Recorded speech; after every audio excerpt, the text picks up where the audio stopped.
So ఆరోగ్యం మహాభాగ్యం అని మనం అనుకుంటూ ఉంటాం. అట్లాగే మనకి జన్మ హక్కులు కొన్ని ఉన్నాయి, ఆనందము, ఆరోగ్యం. సో అనుకోకుండా యూట్యూబ్ ద్వారా ఒక మిత్రుడు పరిచయం అయ్యాడు, కపుల్, పేరెంట్స్ లాగా. సో వాళ్ళకు వెనక ఒక చిన్న బ్యాక్ స్టోరీ ఉంది. సో ఎవరికైనా ఊబకాయం ఉంటే ఎంత అవస్థనో మనకు తెలుసు. ఇప్పుడు ఈ వ్యక్తి ఒకప్పుడు ఎన్ని కిలోలు ఉన్నాడంటే దాదాపు 100 కిలోల వరకు ఉన్నాడు. 92 అంటే చాలా ఎక్కువే. 92 అంటే ఇప్పుడు ఎంత ఉన్నారు? 66. సో 92 నుంచి 66కి ఒక జర్నీ వచ్చింది. సో ఆ బాడీ ట్రాన్స్ఫర్మేషన్లో మీరు ఎదుర్కొన్న, అంటే లావ్ అయిపోయినప్పుడు ఎదుర్కొన్న సమస్యలు ఉన్నాయి కదా, అది జస్ట్ క్లుప్తంగా చెప్పండి. అంటే నా లైఫ్ స్టైల్ బాగుండకపోవడం వలన మొత్తం నేను బాగా వెయిట్ పెరిగిపోయాను. ఆ వెయిట్ పెరగడంతో ఏంటంటే నాకు అరికాళ్ళలో స్పర్శ తగ్గిపోయి ఈ లెఫ్ట్ సైడ్ అంతా నమ్మైపోతూ ఈ షోల్డర్స్ అన్ని భయంకరమైన నొప్పులు. ఇది కాక నాకు ఒక 10 అడుగులు వేస్తే కూడా ఆయాసం, ఒక్క ఫ్లోర్ కూడా నేను ఎక్కలేను. ఈ పరిస్థితి జరుగుతున్నప్పుడు నాకు అంటే తర్వాత నాకు అర్ధరాత్రిళ్ళు కూడా నిద్ర పట్టేది కాదు. ఏంటంటే నాకు పక్షవాతం వచ్చి పడిపోతుందా బాడీ అంతా అని చెప్పి పోతాననే భయం లేదు, కానీ మంచంలో పడతానేమోనన్న భయం మాత్రం నాకు బాగా ఉండేది. ఆ టైంలో నాకు మనవరాలు కూడా పుట్టింది. ఆ మనవరాలను ఎత్తుకోవడానికి కూడా నాకు లెఫ్ట్ హ్యాండ్ నాకు కోఆపరేట్ చేయలేదు. ఆ రోజున మాత్రం నేను మొదటిసారిగా బాధపడ్డాను.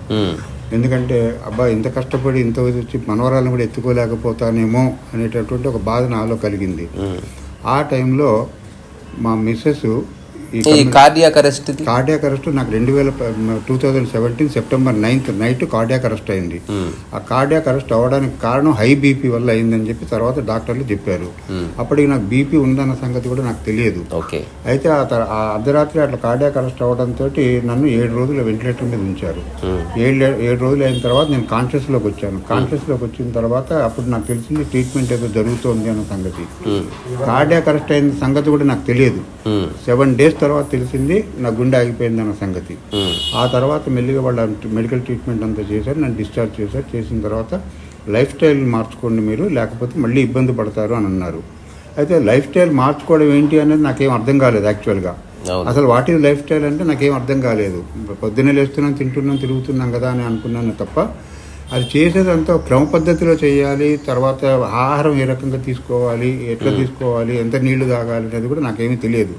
ఆ తెలియకుండా జరుగుతున్న జర్నీలో నాకు వెయిట్ పెరిగిపోయాను. ఆ వెయిట్ పెరగడం వల్ల నాకు చాలా హెల్త్ ఇష్యూస్ వచ్చినాయి.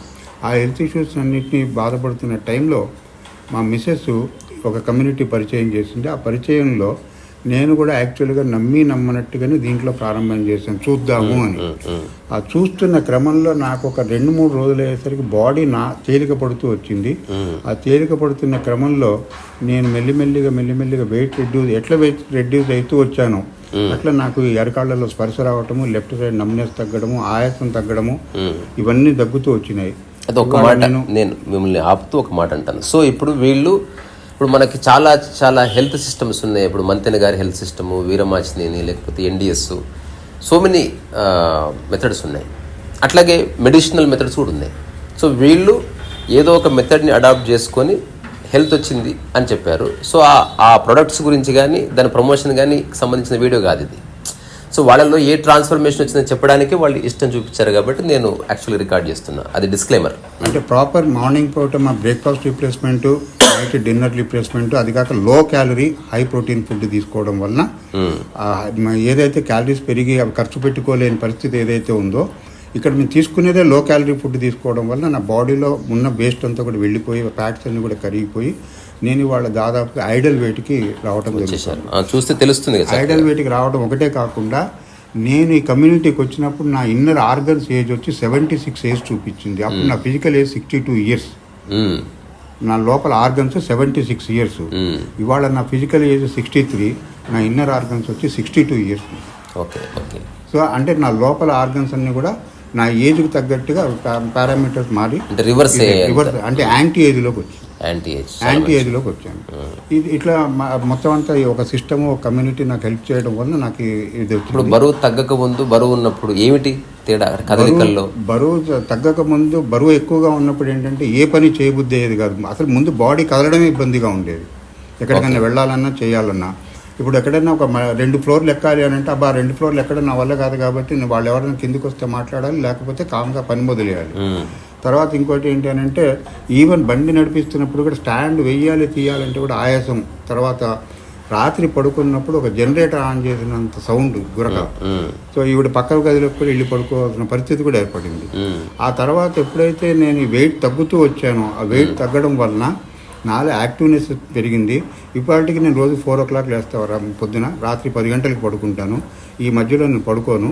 కాకపోతే ఏంటంటే టోటల్ ఎనర్జీ లెవెల్స్ అన్నీ కూడా నాకు మార్నింగ్ 4 o'clock ఏ ఎనర్జీ లెవెల్స్ ఉంటే రాత్రి 10 గంటలకు కూడా అదే ఎనర్జీ లెవెల్స్ మెయింటైన్ అవుతాయి.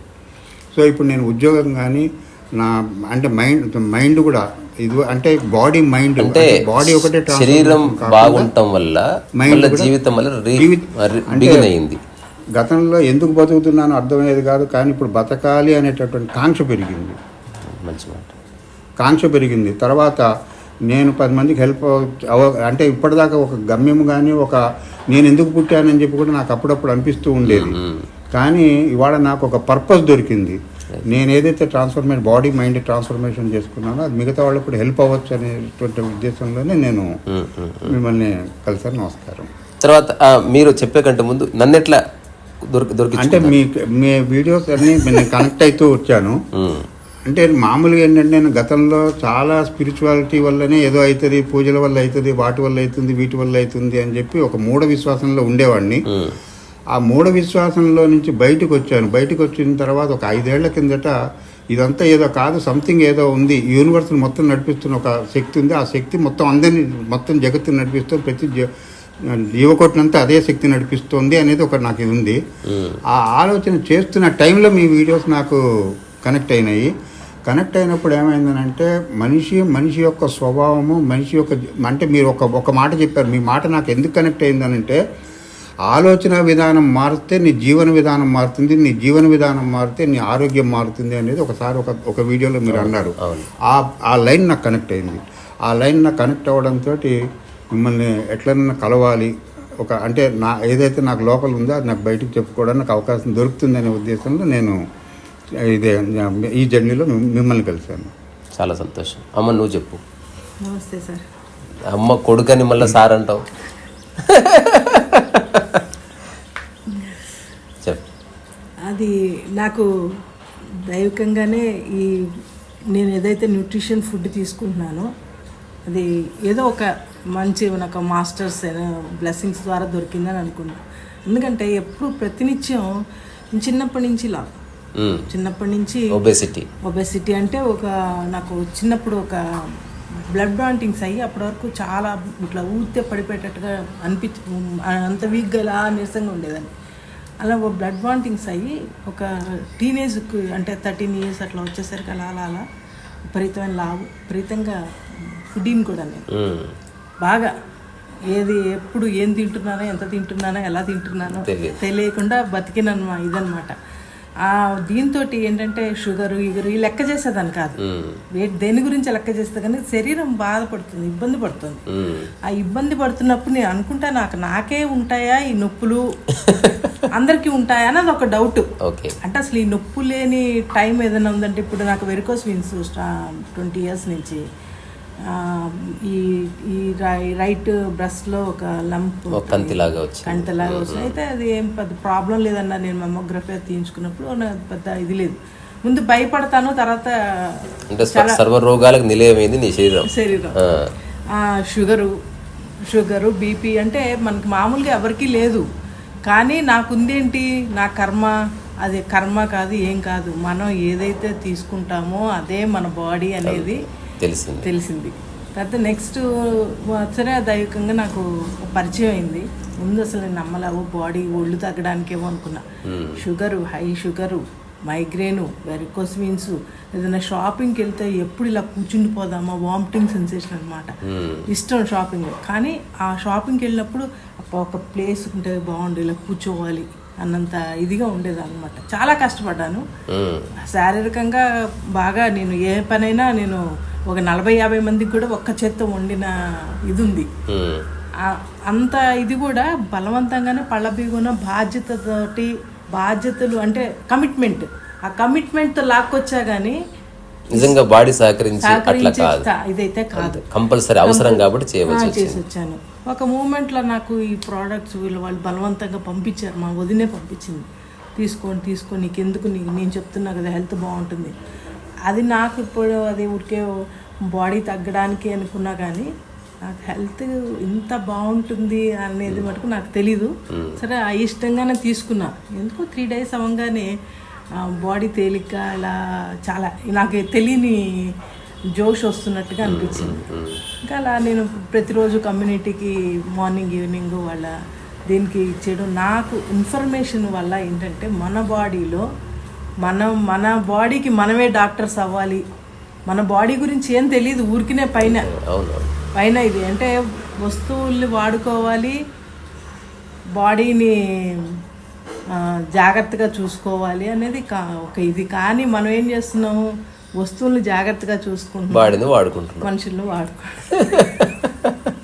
బాగుంది. తర్వాత ఈ దీంట్లో మీరు ఒక మాట చెప్పారు, నా నేస్తాం అని అంటారు. ఎవడు నీ నేస్తం కాదు, ఆఖరి శ్వాస వరకు నీతోటి ఉండేది నీ బాడీ మాత్రమే, జాగ్రత్తగా చూసుకో, దానికి కావాల్సినవన్నీ ఇవ్వు అని చెప్పి అన్నారు. ఇట్లాంటివి కొన్ని ఏమైనా అంటే నాకు లోపల ఏదైతే ఉందో అవి కనెక్ట్ ఇదైతే ఉందో నాకు ఇది కరెక్ట్. అంటే మనం 10 మందికి హెల్ప్ అవ్వాలి, మనం 10 మంది కన్నా హెల్ప్ చేయగలగాలి. పుట్టినందుకు ఎవరైతే సఫర్ అవుతున్నారో రకరకాల ఇబ్బందులు, రకరకాల అనారోగ్యాలతో చాలా బాధపడుతున్నారు, తినేస్తుంది. అయితే ఒకటి, ఇప్పుడు వీళ్ళు ఏదైతే ఒక ప్రొడక్ట్ వాడి హెల్దీగా మారామంటున్నారో దట్ ఇస్ నాట్ మెడిసిన్, అదొక ఫుడ్ సప్లిమెంట్ లాంటిది. ఇప్పుడు అమెరికాకి వెళితే ర్యాకులు నిండా ఫుడ్ సప్లిమెంట్స్ అమ్ముతారు, 50+, 40+, 70+. So that is general medicine. ఇప్పుడు మనం ఏమంటారు మొలకలు చేసుకొని ఎలా తింటాము అది కూడా ఒక ఫుడ్ సప్లిమెంట్, లేకపోతే జ్యూస్ తాగుతాం ఫుడ్ సప్లిమెంట్. సో అట్లాంటిది ఒక ఫుడ్ సప్లిమెంట్ని వీళ్ళు ఇంప్లిమెంట్ తీసుకుంటున్నారు, దానివల్ల మారారని చెప్తున్నారు. సో ఆ ఫుడ్ సప్లిమెంట్ ఏమిటో నేను చెప్పట్లేదు, ఎవరికైనా తెలుసుకోవాలనిపిస్తే మీ నెంబర్ ఇవ్వచ్చా? సో డిస్క్రిప్షన్లో వీళ్ళ నెంబర్ పెడతాను, నాకు సంబంధం లేదు, నాకు కూడా అవసరమైతే వాళ్ళు కాంటాక్ట్ చేసి తీసుకుంటాను. కానీ this is not doing out of promotion, అంతవరకు. ఏదైనా చూసే సంతోషం ఆనందాన్ని మీతో షేర్ చేసుకున్నాం, అంతవరకే. లేకపోతే మీరెవరు నేనెవరు. రెండో విషయం ఏంటి అని అంటే మనం ఏదైతే పొందామో అది ఇంకోళ్ళకి హెల్ప్ అవ్వచ్చేమో, అంతవరకు మాట సహాయం మాత్రమే. కాబట్టి ఇంకోటి ఏంటంటే మాకు ఏదైతే నేను యాక్చువల్గా కూడా నేను ఎంతమంది డాక్టర్ల దగ్గర తిరిగానో నాకు తెలియదు, సైలెంట్గా తిరుగుతుండే. అంటే నా లోపల ఉన్న బాధలన్నీ కూడా పోలీస్ దెబ్బలలాగా ఉండేవి, బయటికి ఏమి కనిపించేవి, లోపల మాత్రం నాకు విపరీతమైన బాధ ఉండేది. ప్రతి కదలికలో పెయిన్ ఉంటుంది, లేకపోతే ఒక రకమైన ఈజ్ ఉండదు. సో ఇక్కడ దాంతో ఏమైంది అని అంటే ఏదో జీవోత్సవం లాగా తిరుగుతూ వచ్చాను. 62 సంవత్సరాలు అట్లా గడిచిపోయింది, కానీ ఏమవ్వలేదు. ఇప్పుడు మిమ్మల్ని చూస్తే అందరు ఏమంటారు సన్నగా అయిన తర్వాత?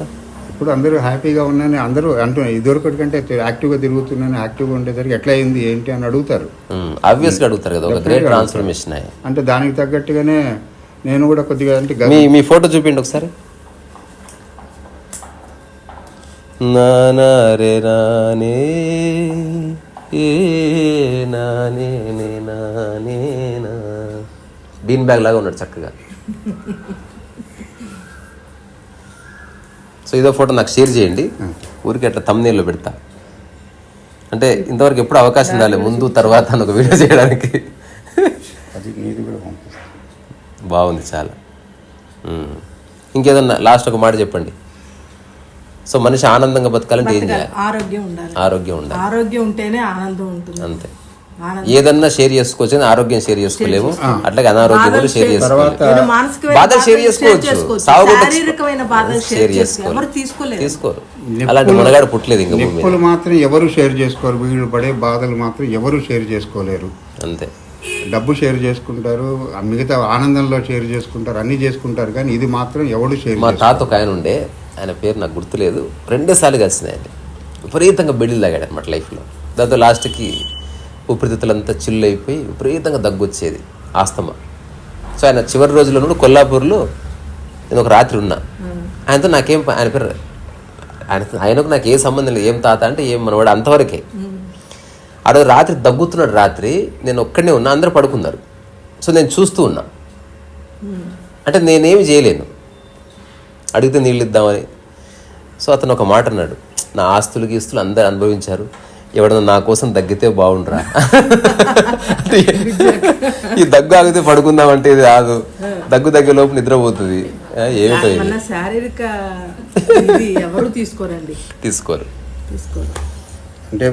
అంటే మేము మా పిల్లలకి ఏమి ఆస్తి ఇవ్వడానికి ఏం లేదండి మా దగ్గర. మేము ఇప్పటిదాకా ఉద్యోగాల మీద బాధపడ్డా మీకేమి ఇవ్వలేకపోయాము అంటే మా పిల్లలు ఏమన్నారంటే, మమ్మీ మీరిద్దరు ఆరోగ్యంగా ఉంటే మా కోట్ల రూపాయలు ఆశ ఇచ్చినట్టు. అంతే కదా, ఆరోగ్యంగా ఉంటే వాళ్ళకి డబ్బులు చాలా మిగులుతాయి. అంటే ఇప్పుడు మా డబ్బులు మేము సేవ్ చేసుకోలేదు, మా డబ్బులు మేము సేవ్ చేసుకోలేదు.